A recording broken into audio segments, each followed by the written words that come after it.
Hi, I'm waving hi. We're back on our Black History Month chat, and I'm doing my little dance. Hold on, let me pin this for a second. Black History Month chat with Shea Radiance. New request.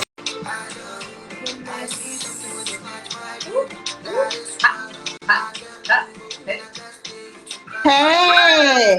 Oh yeah! All right, let me get this music off. Who are you playing? I'm playing Terry. So I've got this Afrobeats thing that I listen to on Apple Music, and I just like to jam in my office, especially when I'm getting ready for my IG Live. I am there with you. Afrobeats are the thing. Absolutely. They give me life. They make me feel myself. I'm like, yes. You put on Burna Boy. Groove, right? Yes. So lovely to meet you, Funlayo. Hold on. First of all, can you see me well? I never quite figure out how to do this properly. No, I can see you. I can see you perfectly.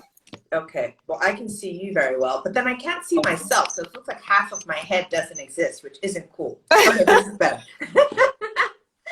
I love your frames, by the way. Thank you. They are actually new, so I just had to graduate to progressive lens, so there are 3 different prescriptions. You're too young. I'm not too. I wish. I've been holding out, but it didn't work out. So anyway, let me introduce you. Thank you to the people who've joined, who are going to join us later on, and who are going to watch this later. My name is Aisha. I'm founder and CEO of Bossy Cosmetics, and I am so excited to welcome Funlayo Alabi, who is the founder and CEO of Shea Radiance, which is a Black-owned woman clean beauty brand. Blackity black. Yes. Well, I wanted to start this series. So I think you're the 3rd person that I've spoken to, and I think we have about 8 women that we're going to be speaking to this month. And really it was, look, every month is Black History Month, is whatever history month, right? But because it's an official celebration, I wanted to use this time to just have like truth talks with Black women. I wanted to focus on real storytelling. So to step behind the photographs on Instagram or the beautiful photographs on the websites and, you know, talk about the good, the bad, and the ugly. So that's enough from me. Why don't you introduce yourself, and then I can ask you a couple questions and we can get to know each other.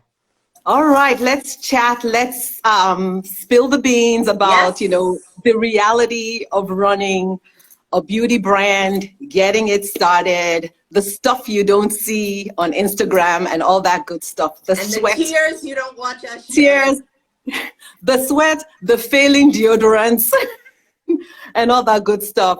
But Aisha, thank you for having me on this live. I am so excited to be here with you. The first time I heard your voice was on Guy Raz's How I Made This. Are you serious? How I built this. And, you know, I was like, this woman is speaking my language just in terms of intention, vision, and what we were trying to bring to the market. So, yay. And then I found out that we went to the same high school. But of course, I was years ahead of you. So that's a whole nother story. Well, you don't look it. Let me tell you that. It's the shea butter. But anyway, so Funlayo Alabi, of course, I am the co-founder and CEO of Shea Radiance. And Shea Radiance actually started in my kitchen. It started in my kitchen because my kids have really dry skin. I have 2 boys, and my older one had some renal challenges. He eventually got a kidney transplant. But while we were transitioning through that, he was always like super dry in his skin. And my younger son had eczema. And so I think my husband and I gifted these boys with dry skin. And so we just have dry skin in my family. And you know how it is with boys, especially our brown boys. If they are not well moisturized, they look like they walked from the Sahara Desert to Lagos in the middle of Hamatan. Dusty, ashy. You know, and so we just, so everything I bought from Target. So I would go to Target, and this was over 10 years ago. And they would say, you know, this is ultra moisturizing, super hydrating. And I would like buy all this stuff. And I would bring it home, use it on their skin. And literally on Tolu's skin, within an hour and a half, you know, you could pretty much set a timer. He would be gray again. And I was like, this is rubbish. What is in the market is not for skin like ours. So when my mother was coming to visit, I said, Mommy, please bring some shea butter. We need some solutions to this skincare problem. My mother brought 5 pounds of shea butter, and it wasn't the best. Oh, you got it. I use the black soap on my face, but carry on. We'll talk about the products later. Yes. So beautifully the glow. Oh, the glow. Glow. You see the glow. Love it. That's what we were. You know, she brought this shea butter. It wasn't even the best. I think it even has sand in it because she bought it from the side of the road. But we used it on our kids' skin. We used it on our skin, and the transformation was amazing. So I was like, I have found the holy grail for dry skin. I have found the holy grail for eczema. And so we started whipping in the kitchen, adding stuff. Friends would stop by, you know, would scoop a little for them. They'd take it home. And then the next thing, we were out in farmers markets, you know, trying to market this product. And when did you start this? Tell me. It's been over 10 years. Wow. Over 10 years ago. OG in this business. Yes, super OG. This was before it was cool to be clean and natural. And it was, I felt like I was on this mission to educate the world about how amazing shea butter is as an ingredient. Because most people at that time were using mineral oil, and petrolatum as a base. And I felt like I was on a mission to get cosmetic companies to shift and use shea butter as a base. So my brand was really born and developed in the farmers market world. Love it. Over 10 years ago. Yeah. And where are you based? We are based in Maryland. Okay. So I'm between DC and Baltimore City. Okay. But mostly I claim Baltimore because Baltimore is often neglected, and I always identify with the underdog. I hear you. I always feel like the underdog.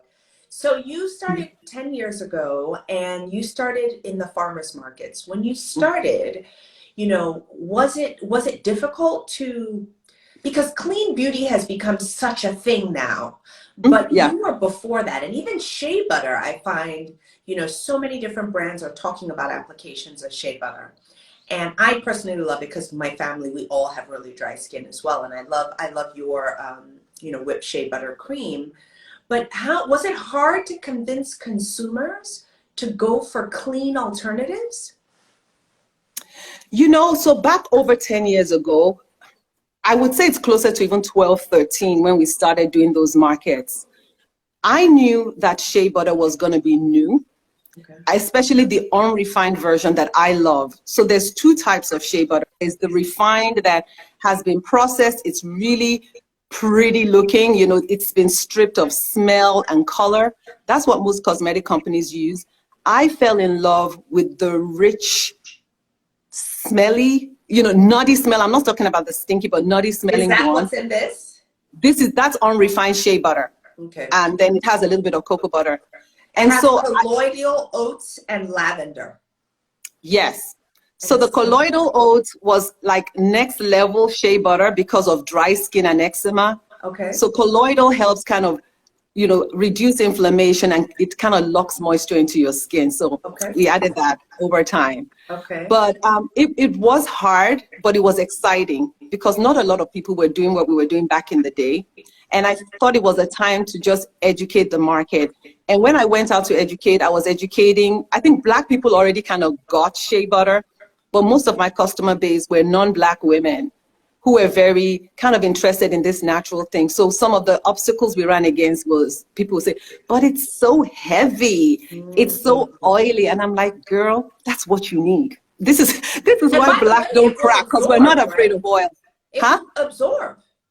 It will absorb. And I find that, you know, back in that time, you know, the large cosmetic companies had women convinced that oil was bad and everything just needed to be dry. And I'm like, you know, that is why everyone is either ashy or wrinkly. Yeah. Because you guys are not getting enough, you're not feeding your skin. Look at this. No wrinkles, man. Hopefully no wrinkles. It's oils. It's oils. So just kind of educating the market to kind of think a little bit differently about using rich oils and butters on their skin and just kind of luxuriating in it was something new. But now it's not exception. I think everyone has heard the shea butter gospel. So tell me, what's in this? I couldn't figure out what this is. Okay, so that is a cream Okay. with a shea butter base. So if you open it, you can see that it's lighter. Yeah, it's much lighter than this. So it's like a cream Yeah. or lotion? It's more like a cream or lotion. So that's where you you infuse like your oils with water, and you Okay. use an emulsifier to bind it together. Got it. Oh, So man. Feels great. yes, and my husband does all the formulations. So shout out to Shola. Okay, so before we get into that, because I want to talk about the life behind the products, right? But before we do that, let's take a step back, all right? Because we're talking about clean beauty. And I feel Yes. like it's a term that is people can apply it very differently. We as a cosmetics company, we actually look at industry standards. So we adopt Sephora's clean beauty ingredient list. But I wonder, so cruelty-free, we have certification, vegan, but what does it mean to you to call yourself a clean beauty brand? So I feel like the Shea Radiance brand and a couple of other brands that are 10 years or more, we're always a little bit ahead of the curve. And so when I start seeing a lot of the certifications and the buzzwords, I have mixed feelings, right? It's almost when someone says something is, you should pay extra to have hand-cut French fries or something. I'm like, the thing was supposed to be cut with your hand to start with. Exactly. Or they say like genuine ground beef. I'm like, it was supposed to be that way. So when I think about clean beauty, we've always been clean beauty. We've always believed that simplicity and quality is always going to give you the best outcome in your products. Yeah. And I know back in the early days, what was really huge was fair trade and organic. Yes. And the truth was that when I started working in that area, one of the things, you need to know is that we direct source our shea butter from women-run co-ops. We work in northern Nigeria, southwest. We also work in Ghana. When we started seeking organic certification, I just found out that this was another roadblock that was put in there for small businesses like mine, that unless you had like huge financing, you couldn't have the organic certification. Unless you had huge financing, you couldn't get fair trade. And so I decided that what I would do was go directly to my customer. This is how I source. Go directly to my customer and say, this is how I make my product. Welcome to my kitchen. The way I make products, it's literally good enough to eat that you could make it in your kitchen. If you read our ingredient list, you can tell that. And so just not wanting to ride the bandwagon of the buzzwords, because I feel like in some ways they eliminate a lot of smaller companies that are trying to get into the market, right? But are doing the right thing. Sure. I really appreciate that comment, right? Because I think that, and it depends on what your perspective is. Do you drive and grow a business based on what your customers want, right? Because that's the most important thing. When you're thinking about the soul and the spirit of your business, you just told me your why is because your son had really dry skin and you wanted to solve that problem. And you are solving that problem with using these products. Now, all these other organizations that have come to kind of interject themselves between your why and the consumer, the real question is it necessary to connect with the consumer? Because I think that a lot of us brands that want to scale, if you want to get into a big retail store or you want to do, be in the press or buzzy, as you said, all these little things about social proof help, but they're expensive.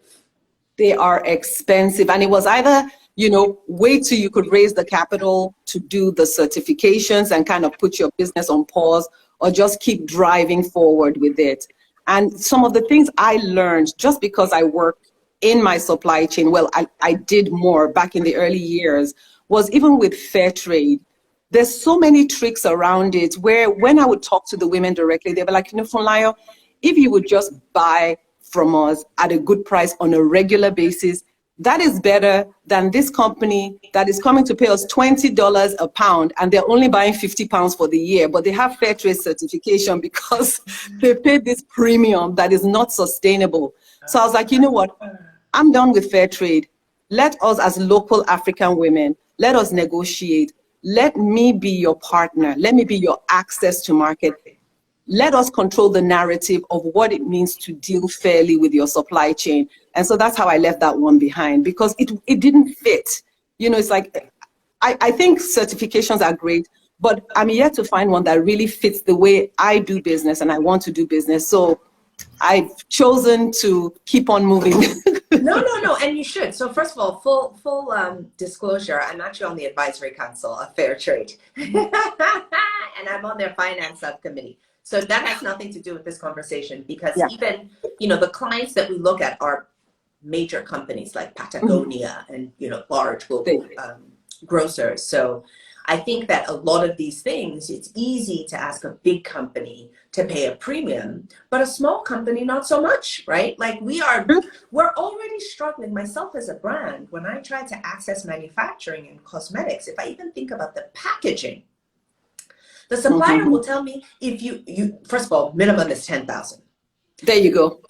Minimum is 10,000, and you're like, hey, who am I going to find 10,000 people to buy this thing?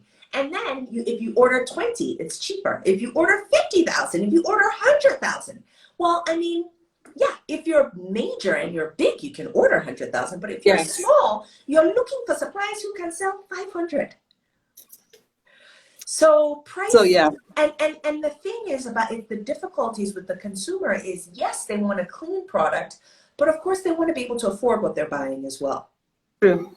So it's really, as a small business, I struggle a lot with how do I stay within a particular price point where I can continue to deliver on my why, right? Because why I do my business is the reason I can say that I'm passionate about it.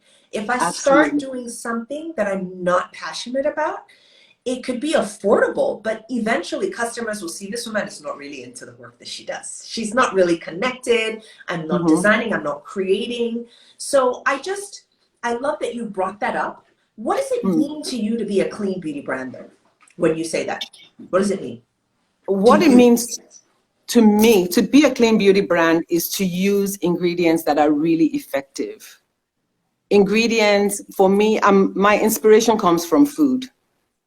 So if it looks like something I might put in my mouth, I want to see how it's going to work in my product formulation. So that's why even with the whipped butter you tried, the ingredients are, I think it's just 5 ingredients: shea butter, cocoa butter, rice bran oil, colloidal oatmeal, and some rosemary oleo resin, and then an essential oil. So for me, clean beauty is kind of being unapologetic about your product list and your formulation ingredients. And then beyond and above that, or with that, is effectiveness. Yes, because you can have is very important.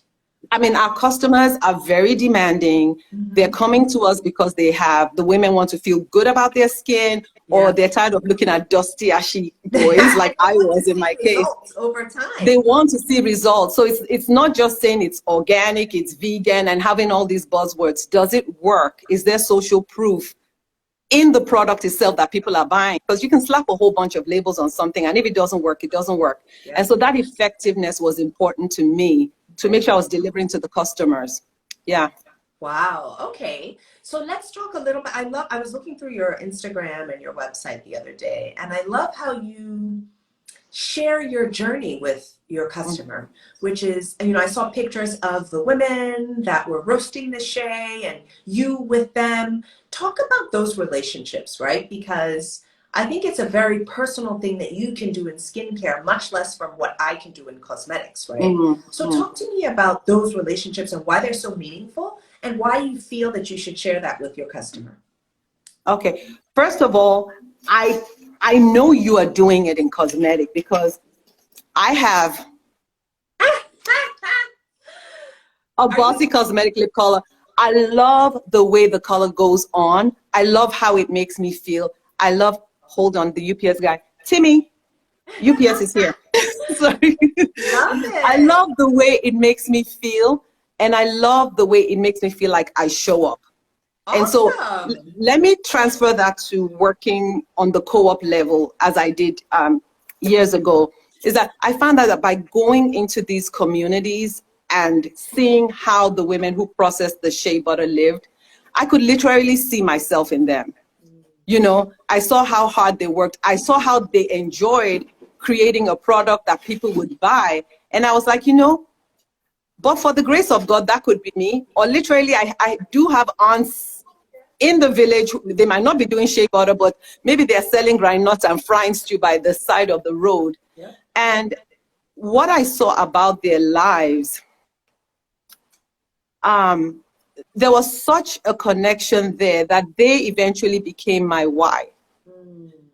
In addition to trying to solve my kids' dry skin, because I saw that African women were not looking for people to give them free toothbrush, an extra bar of soap.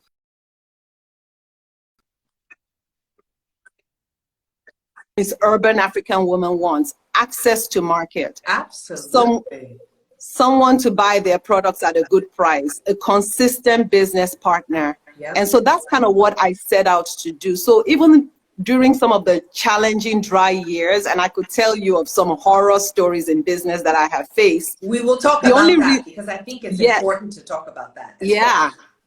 The only reason I didn't say, you know what, Funlayo, you're done. Why did you even think you could pull this off? Was because I remembered that this co-op in northern Nigeria, the women looked at me straight in the face. It's like, all you people that come from America and want to be taking pictures with us, and then you don't come back and buy. Look at those sacks of nuts there. These ones came from Canada and everything. They didn't buy. We hope you won't be like that. Wow. And so that kept ringing through my head. I was like, okay, I can't quit. That is a testimony. Can we talk about that? Because I feel like, you know, those of us who are from the continent, you know, I am always talking about how people love to use poverty porn, right? They love to be in a very glamorous outfit in a market with poor people, right? Yes. And, oh, I went to Africa. Like Africa is just one big street, right? There And so you go into these villages. This is these women's lifeline. Like many of these women are the breadwinners in their family. They are not just their immediate family, their extended family. So you coming to take pictures with them is really cool for Instagram, but this is their life. It is. It is their life. And I'm very, very careful about, just because I have that sensitivity of, don't come to my country and start taking pictures of us. And for what? To buy customers when you're not fully vested. Yes. It's so offensive. And you know, I'm not calling names, but, you know, a lot of people do it. And we just need to know that Africa is not a theater ground, right? And we're not props. We're not props. We're not props. So thank you for saying that. So tell me, so first of all, do you still make all the products in your kitchen? We are here in a warehouse, right? And there's a kitchen in the back. I wish I could walk you through it. So there's, it's, you know, it looks like a commercial kitchen back here. But all the prototypes is like, if I was thinking about a new product, it's probably going to be at home in a kitchen, kind of throwing things together and slathering it on my husband or slathering it on my kids. That's usually where the inspiration comes from. But no, we're in a warehouse. But awesome. the kitchen mentality still prevails. Sure. And by the way, I would love for it. Can you quickly show us what it looks like in there, or you don't want to infect? All right, let's see. Let's see if you can. I'm Why have not? to. Hope people don't mind. All right, you all want to see something? It's a little messy, but we'll see what we can do. Just for a quick minute. Just for a quick minute. Why not? All right. Okay. So front office, we have stuff going on. The UPS just did a delivery. And this is where you work every day? Every day, yes. Okay. Awesome. I'm still and in my this house. is where So way ahead the magic happens. Oh, so boxes. Oh, wow. Hi, ladies. Do you want to say hello? Oh, this is my awesome team. Hi, team. The aunties in the kitchen, whipping the butters. Hello. So this is where you make everything. Yes, this is where the magic happens. Yes. Love it. Well done. Yeah. We just gave you a behind the scene tour. Yes, that is so important. Honestly, I feel like, you know, right now, we don't have our own manufacturing. So we contract manufacture, and our lab is in Italy. And I just, you know, dream of the day when I can have something like what you have. So you have helped me to And you create will. today. You will. You absolutely will, Aisha. It is. It is done. It is happening. Yes. Amen. Amen. Amen. Amen. So your husband is very involved in the business with you? Yes. And let me tell you how he got involved.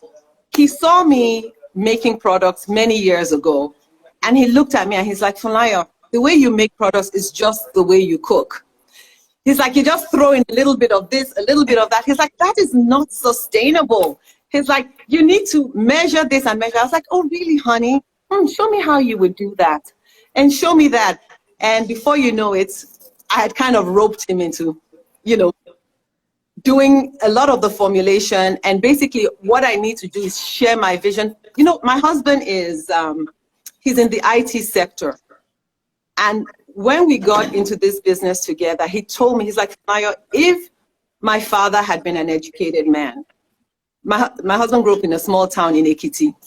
He said, if my father had been an educated man, and my father-in-law was a farmer, he was a cocoa farmer, he said, I would have studied to be a chemist. I would have gone to college for chemistry because I love researching formulas. I love executing on them. So that's what he does. He loves to put things together. He loves to talk to cosmetic chemists. So we are like a self-taught, company. The lotions you see, that's science right there. Fantastic. The hair care is science. And when we started years ago, we were looking for contract manufacturers to help us make creams. We could do the whipped butters and raw butters.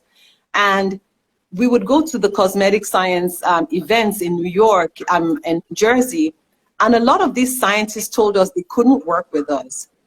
First of all, they told us that the shea butter stank and that there was no way to infuse like 30% shea butter into a cream.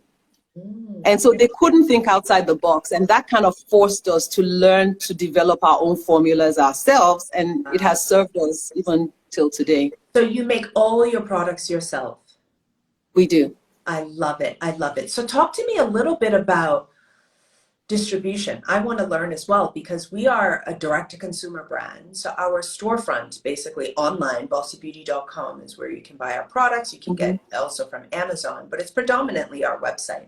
Is that the same for you, or are you still going to farmers markets? How are you selling the products? So I haven't done farmers markets in a while. So we are online, and online is an area where obviously everybody needs to be and really crush it online. We are figuring out how to really crush it online. It's like a learning curve for us. But in terms of distribution, we are growing in retail. So we are in the Whole Foods family of stores. We are we're in the Mid-Atlantic and Northeast, and in the fall, we'll do the Whole Foods global thing. Awesome. And then, wonderful. Thank you. And then we're also growing in grocery, because, one of my dreams when I started the brand was that we want to be in Whole Foods, because we felt that our values, our ideas about clean beauty were very much in alignment with the Whole Food standards of, clean products. And so we fit that standard, and we were always gunning for Whole Foods. And so now that, we got that under our belt, but... So how long have you been at Whole Foods? Tell me. This is such amazing news. I don't know why I didn't know that. Yeah. Oh, we have been in Whole Foods for about 7 years. Okay, awesome. And you don't need certification. If you're in Whole Foods, that's certification, sweetie. Yes, exactly. So I figured that just being positioned in that environment said volumes about who we were. So really, instead of going for the certification, we felt that the affirmation of being in channels that promoted clean beauty would be the thing for us. Fantastic. But the market is shifting, Aisha. And right now, people want to go to conventional grocery stores. They want to go to Costco. They want to go to Kroger's, and they want to find clean beauty products. Yeah. And so we are also kind of pivoting in that direction to look at regular grocery stores, make sure we can find an accessible price point so that we're providing clean beauty products in the mass market also, and not having to compromise on quality. I think that's so important because you want to meet your customer where she is. And, Yeah. in the beginning, people were telling me, oh, don't go into Amazon, don't go into Amazon. And I'm like, listen, we went into them last year, middle of last year. And I said, look, there's a pandemic, stores aren't open. And if first, me as a mother, I'm on Amazon all the time. My kid needs this. Yep. Prime. My kid needs that. I need this. I mean, Yep, there's yep. Amazon coming to my house like 5 days a week. So if Yes. she can add it to her basket that she's already shopping, that is accessible, right? It's exactly what you want to do. So I've really reoriented my thinking of meeting my customer where she is shopping. Absolutely. That makes so much sense. Yep. Awesome. Well, that's so exciting that you are. So we should be looking forward to announcements of you in more stores coming up. More stores, yes. So before the pandemic, we actually had a chain of stores that we were going to expand into. But because of the pandemic, a lot of retailers didn't stay open. And, and that's one of the reasons why being on Amazon, being direct to customer is so important. Retail, of course, is huge and it has its own, great opportunities. But I know that I don't know what is going to happen to the country 5 years or more from now. So definitely having that pipeline directly to your customer, nurturing them, meeting them where they are is really important. Yeah. Absolutely. That's something that, has always been our philosophy. It has worked very well for us. And I want to, even though I do have aspirations to, go into big retail, I definitely always want to keep my eye on the direct to consumer relationship. I always tell people, somebody left me a voice message the other day and said, I'm trying to reach you, who manages your social media? I'm like, if you DM us on social media, I'm the one that will respond. So we are still in the stages of, staying very close to the consumer, understanding what she needs, what she wants, and learning through that interaction. And this, for us, the way I think about clean beauty is, I use my products on my eyes, right by my eyeballs, right? I put them on my lips, by my mouth, the same lips I used to kiss my children goodnight. So I really want to make sure that there is absolutely nothing that is toxic, that is inside the product formulation. I would hate that anybody is ill. And so I did a lot of research on, what is bad? What are these, what do I look, what does a black list of ingredients look like? And then how do I take it to another level? Right? So I love your notion of the creams that you use and having very simplistic formulations, very, very simplistic formulations, but they're products that are very efficacious. They work for people. They work. So let's talk about, obviously it's Black History Month, and I want to talk about what it's like to be a Black entrepreneur today. Have you found what's been great? Have you found anything that has been great, that has been exceptional for you because you are Black, or anything that has been the exact opposite because you are Black? Or it's not something that you think about, it's not something that you deal with at all? It's a good question. So I think when I got started, right, I didn't think about the fact that I was a Black entrepreneur. I still had my immigrant rose-colored glasses on, and I'm going out there. You need shea butter. You need shea butter. We all need shea butter. And it worked for a while till we started trying to grow and scale the business. Yeah. And we started looking for financing. And that's when I realized that, the reason I am having all these problems is because I am Black. And the blessing about being Black and African and immigrant and living at a time like this is that the challenges we faced have forced us to be resilient. Yeah. And I think as an entrepreneur, resilience is a key to your survival. Yes. And resilience will keep you around for when the tide will change. So I have even for all the doors that closed, they just made us look in other places, and we found solutions. Yes, we may not have grown as quickly as people who have been really well financed, but it's like there have been so many blessings kind of in the mix. And I want to say something about what happened last summer, because I would be not really kind of explaining the whole story about where we are in our business life cycle without talking about what happened with George Floyd. Let's do it. I want to hear it. That was a game changer. And like his daughter said, Daddy changed the world. Because prior to this time, there were several retail doors that we were banging on, and we would get responses like, oh, we already have something like that on our shelves. And I would go in and check, and the only thing I would have in common with what they had on the shelves was that the founder was Black. So that happened and I'll be like, you too. My dear, I will go back to them and say, look at the ingredients, look at the offerings. You don't have this on your shelf. And sometimes I would have to spell it. I said, the only thing we have in common is that we're both Black. So basically you are saying that there's only room for one black person product or one Black color line. And I'm like, you guys are cheating yourselves. And you know, I don't have any retailers come. Customers. And they're cheating customers of the choice. Yes, because we're Black women and we are magical, and we come up with all these amazing solutions because we think outside the box because we couldn't find something we want.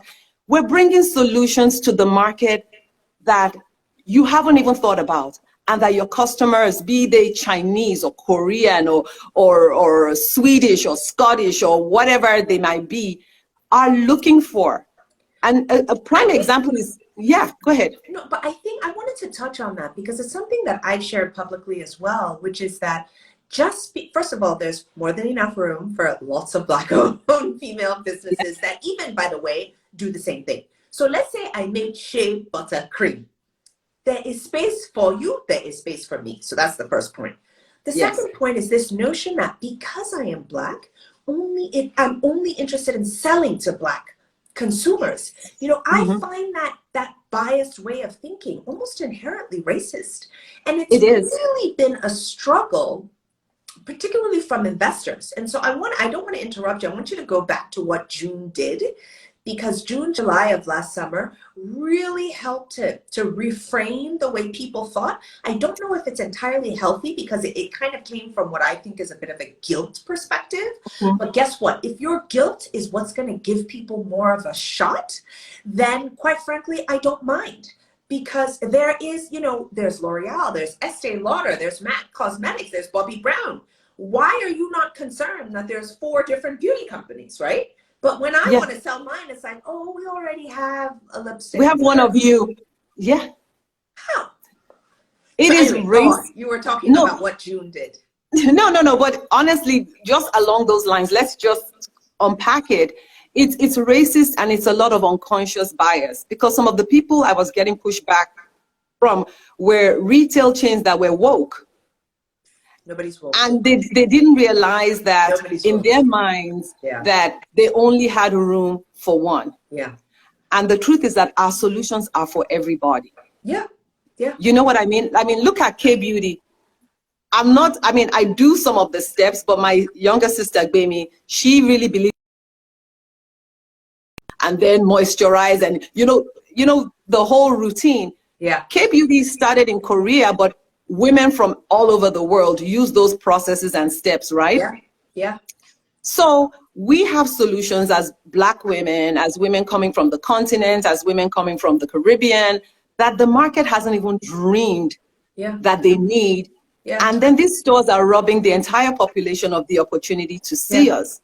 Yeah. And then there's the other challenge of being in the ethnic section, which is kind of like, it's sometimes, if you're not careful, it's like putting you in the ghetto, right? I was going to say that word. It's putting you in the ghetto, because when I, you know, last summer, I actually made a conscious effort to learn about new Black-owned brands. But generally, I know many Black-owned brands, and I'm generally quite obsessed in that area.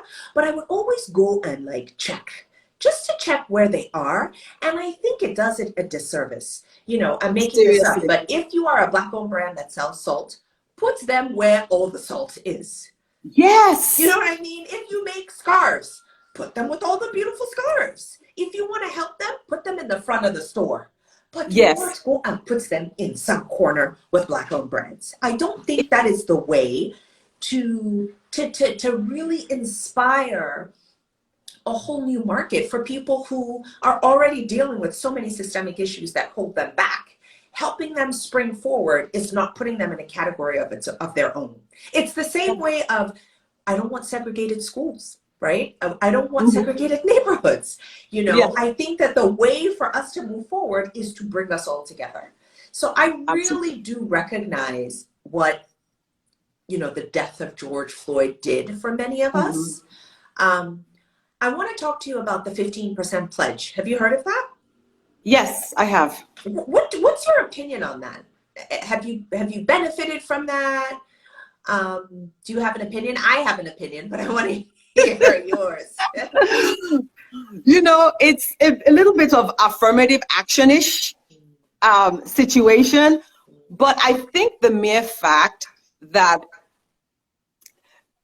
there's a recognition that if we're 12% of the population and the retail shelves were less than 2 or 3%, I think recognizing that delta is huge. Yeah. Now, 15% is the least because, like I said, the products I am bringing to market is for, I can't say 100% of the population because, of course, there's a niche, but my niche is regardless of race. Yeah. So when you say 15%, I feel it's limiting, but I think it's an admission that y'all were doing less than you needed to. Yeah. So it's a Yeah. starting point. What are your thoughts? So first of all, I always share with people that as a Black founder, when I first started this business and I thought just like you to go raise some funding, Mhm. investors always questioned whether I would be able to inspire non-Black women, right? And that, I'm wearing a brown lipstick now with a gloss over it. And I would always say, if you are white and you like brown lipstick, it's a brown lipstick is a brown lipstick. If you like red lipstick, a red lipstick is a red lipstick. Like, I have colors for everybody, right? But the notion that because I'm Black, was somehow in the way from making me have global appeal was quite interesting.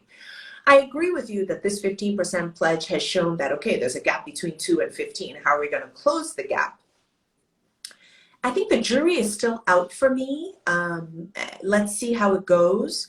We have spoken to a number of retailers as a result of the outbounds now from retailers interested in Black-owned brands. We have not concluded with any of them yet, but I have felt that a few of them are being very disingenuous with their interest.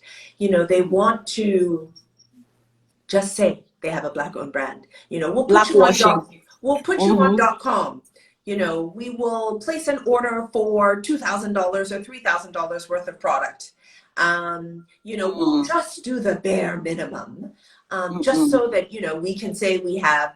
And so when you say 15% of shelf space, I feel like we're not really getting into it, right? Because if you Mm-mm. want, you can literally create a shelf or a whole section of, let's say, Target or, Walgreens, whomever, and put a whole bunch of Black-owned brands. But if you don't merchandise them properly, if you don't market them, if you don't, there's so much that goes into success at retail that it's just not the percentage of the number of brands. You can bring 5,000 Black brands today and get your target, and all of them will fail in a year. And so then what's the lesson at the end of the year? Black-owned brands don't thrive in retail? I think that's not right. So, it's still early days. I think it's a great idea that Aurora James had put forward this 15% pledge. I think it's great that she's been advocating for this and that a number of retailers have signed up to it. I'm very open-minded. Let's give it some more time to see Yeah. where it goes. But, I hope it's not an affirmative action type of situation where it's like, all right, give people the access, but don't give them the equity that they need to thrive and succeed. I couldn't agree with you more. And so here are some of the things we as the ones as potential numbers that will make up the 15% is kind of figuring out how to hold these retailers accountable. Because like you said, it's easy for them to bring you in, slap you on the bottom shelf, and then when you fail, they're like, black people. We tried. But it takes more than that to succeed in retail. You know, it's not just the products, which most of us have down packed. It's the placement, it's the promotion. And some of the things you need to succeed in retail are actually high bars that if you're not properly financed, you're not going to be able to meet up with it. A lot of these retailers, they want you to supply products, and usually with an opening order, you might not get paid for 90 days. Yeah. Do you understand? So the capital requirements are quite high. So being able to kind of negotiate in the spirit of you're doing this because you saw the gap, you're doing this because you want to do right, you're doing this because there's a lot of catching up your store needs to do. You cannot use the same criteria that you are putting on a Procter and Gamble on me if you want to do it right. That's fair. You have to kind of partner with me, get me in there, give me good placement. Yes, if you want to support black brands, don't put them in the ethnic section. Put them in front. Yeah. And let everybody know that these are some amazing products curated by you for women, by women of color, that are designed for all women. Exactly. And you help us amplify our message and tell the story. Absolutely. Because one of the things that I found after the George Floyd situation was that the diversity that should have been there in terms of people buying our products, all of a sudden, white women were looking for us and buying our products because they wanted to support a black brand. And voila, they buy the product and they realize that they love it. And would never have found it. It creates a whole new genre of evangelists, which was fantastic. Exactly. Because I can remember some white women will say that, I don't know if this is for me. And I'm like, girl, do you have skin? Is it dry? Exactly. It's for you. Exactly. You know, so even it's giving more people who are not black permission to explore just the amazing stuff, you know, black people are putting out in the world. I love that. Actually, I love that. Yeah. It's giving them permission. It's also giving a lot of visibility to black-owned brands because people are actually fishing for us. So it's been a really wonderful opportunity for black-owned brands to get some more attention, which is expensive to pay for. And so to have it naturally has been good. So tell me. Yeah, but if I can just say, go ahead, I want to please. repeat something I said, is that holding these retailers accountable to operate in the spirit of that 15% pledge is so important.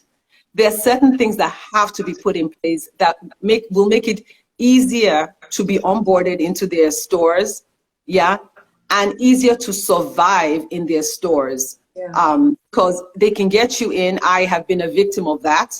And they will get you out just as quickly, and they will make you pay for coming out. Wow. Yes, so it's brutal. Wow. It's so brutal. tell me, how have you been in Whole Foods for 7 years? What are the keys to success? Teach us. So the beautiful thing about the Whole Foods model prior to being purchased by Amazon, and it's still kind of true, but the whole ethos of Whole Foods is they allow manufacturers to have access to the customers. So in the early years, and you know, we've gone like this in Whole Foods, you know, it's been, you know, up and down, but we're kind of solidly kind of locked in step with them right now when we figured out the power of doing demos. Whole Foods is the only retailer that I know so far that allows you to wheel your little table into their stores with your sample and talk to the customer and put products on their hands. And let me tell you, once you sample customers like that, your sales are almost guaranteed, because if you have a product that customers like, they've met you, the founder or a member of your team, they have tried the product and they're locked in. So it's almost like, you know, I don't know if before the pandemic, you know how you walk through Costco and you could literally have a whole meal of all those servings, and then all of a sudden you're like, ooh, I like that coffee. Ooh, I like that cheese, and then you're kind of locked in. So Whole Food gave that kind of access, and really that is how we were able to kind of build our customer base in Whole Food and remain, and now are in a position to kind of expand to other regions. Yeah. Oh, fantastic. That's good to know. Wonderful. Yeah. So this has been exciting. We have been talking about doing an IG live for, I don't know, 3, 4, 5 months. I know. And it's just been so harried on both of our sides. And we've talked Yes. about doing a giveaway, which honestly, I'm really excited for us to do a giveaway together. Let's talk about it, because we're about to drop the information on the giveaway on both our sites, on both our IG pages, once we wrap up with this live. Let's do it. So we are going to do something very similar to the look I have right now. We're going to be giving away a liquid lipstick in the color Sexy, which is chocolate, and a liner that goes with it, which is Lush. We're going to be giving it away. And tell us what you're going to be giving away. So we are going to be giving away a nourishing body cream that is infused with shea butter and oatmeal, always oatmeal, that will, you'll come out of the shower, put it on your skin, and you will kiss yourself. All right. And then that's not, wait, there's more. We have authentic African black soap bars. So we have a lavender one, and this is handcrafted for us by an amazing woman in Accra, Ghana. Okay. Francesca, I don't know if you're on the live, but you make excellent soaps. So that's part of access in our supply chain, where we're able to source stuff and then be able to offer it to our customers. Fantastic. And you're going to love the black soap. So yeah. Is the black soap the one that you sent to me? Is it a bar? Was it liquid or was it a bar? No, I have a bar. Yes. I love it. I love it, love it, love it. So I only use black soap on my face now. Only use black soap on my face. You are glowing, my dear. You are glowing. And I have no foundation. No foundation. Look at you. Look at. You see? I am all about all these fancy potions and lotions and and face simplicity. No. Black soap. And then I have a very simple vitamin C serum I use, and then very cheap store hyaluronic acid. When my face feels super dry in the wintertime, I'll use shea butter on it. I'm super, super chilled. Aisha, you are my ideal customer. Well, no, I shouldn't say that, because I won't sell a lot with you, because your routine is very simple, and that is who I am. It's like, how can we get the most glow with the simplest routine? Yes. That is totally what I'm about. So yes. Yeah. There are days when obviously, you want to really put it all together. But most days, I always tell people, yes, I own a cosmetics company, but my goal is not for women to constantly feel this pressure to constantly have their face.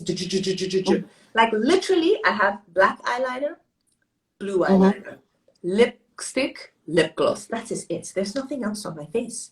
And I'm good to go. I have my live. I'm going to continue with my meetings for the day. I'm a mom. I'm a wife. Yes. After this, I'm going to go check on my boys, make sure they're done with school. Everything's going really well. Later on, I'm going to make dinner. I have emails. I'm trying to grow my business. So I really want a beauty regimen that is healthy. I want to be able to use products that I can use and that my children can use. There you go. It's very important to me. So I don't want some kind of crazy skin thing that is not useful for kids. No. My middle son, he's drier than the Sahara Desert. The boy is constantly ashy. Every time I see him, I'm like, go back upstairs and put some cream on. Oil yourself. It is really something. So, yeah. So giveaway will be on both of our feeds fairly soon. And how long are we going to have the giveaway go for? We should probably do it. Obviously, this is something we've really carefully planned, right? We should probably do it for a couple of, we'll have all the details there, and part of the rules of the giveaway is you like both our brands, or no, not just follow both our brands. Like the post, but then follow us. Yes. And tell us maybe why why clean beauty is important to you. What you love about, natural ingredients, and, why you like makeup. I don't know. Tell us something. Yes. Yourself. And tag a friend, the more the merrier. Yes. Awesome. Funlayo, it has been such a pleasure. to meet you and to talk to you on this live session. Turns out that your younger sister and I were in school at the same time. Mm-hmm. And so kind of feels like we're family anyway. And I'm just, you're my big sister in life and big sister in business. You've been at this For sure. a lot longer than I have. So I have somebody that I can come to and cry and get advice from now. My dear, I am right here. And if you need me, I'm here as well. But, the whole purpose of this series is to just really share the real stories of Black women who are in business and the hustle, the struggle, but the faith that we keep going, and the courage and the bravery, and the names of my new collection, which are all of the essential attributes that women need. And for us, especially as Black founders, it's very hard. Many of us don't have capital, and bootstrapping is exhausting. It is exhausting. Somebody asked me today on a call, how many full-time employees do you have? And I pointed at myself. Mm-hmm. Yep.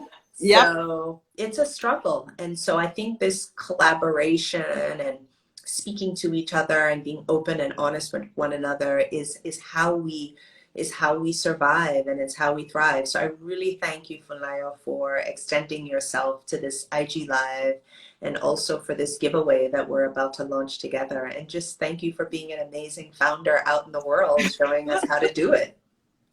Aisha, it's been a pleasure being on this live and getting to talk to you in person. And you're just as amazing as I imagined you would be. You just glow from within. Yeah, you're my kind of woman. So thank you. Nice you as well, Funlayo. Thank you so much for making the time. Thank you to everyone who joined. This is going to be up on our page. And yeah, thank you so much for joining. Bye. Bye. All right, I'm going to keep playing my Afro beats for a few minutes, because that's what I always do. Whenever I do these IG Lives, I always do a little bit of Afro beats in the beginning until the hour's done, and some Afro beats to the end. If anybody has any questions, if you're still on, I see 7 people are on. So if you want to ask me some questions or whatever, please do throw the questions in there. Otherwise, I'm going to ride the bell out. This is Infinity by Olamide and Omale.